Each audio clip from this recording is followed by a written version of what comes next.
Will the immigration agent who shot and killed Renee Nicole Good this week in Minneapolis be federally charged? Not a chance. That's a prediction I've heard from numerous law enforcement sources, not based on any aspect of the investigation, but based on all the high-profile comments from Trump administration officials essentially rendering a verdict about that agent's actions before the investigation is even complete. Here's what the president said on social media. The woman driving the car was very disorderly, obstructing and resisting, who then violently, willfully, and viciously ran over the ICE officer, who seems to have shot her in self-defense. Now, point of fact, bystander video does appear to show that vehicle striking the agent. There's no indication that the driver ran over that agent. Here's what the vice president said at the White House on Thursday. She was trying to ram this guy with her car.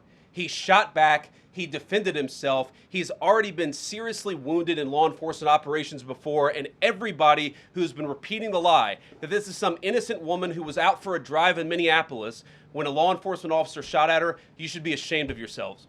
Every single one of you. And of course, right after the shooting happened, Secretary of Homeland Security Kristi Noem, she weighed in saying that she already knew a motive. You asked about a shooting that we just had in Minneapolis, Minnesota. It was an act of domestic terrorism. Now, we should note it's not just high-profile Republicans who have essentially prejudged this case. Some Democrats have as well. At the end of the day, what we saw today is a murder.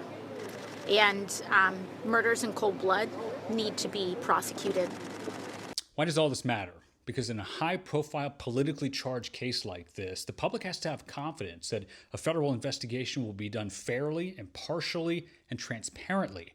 There's certainly questions raised, even by law enforcement sources, that will happen here when you have so many people at the top of the executive branch essentially rendering their verdict about the case when it's not even over. Of course, what we're waiting to see is what happens at the state level. Will they try to investigate and potentially criminally charge this ICE agent? Officials there say that they've been locked out of the federal investigation.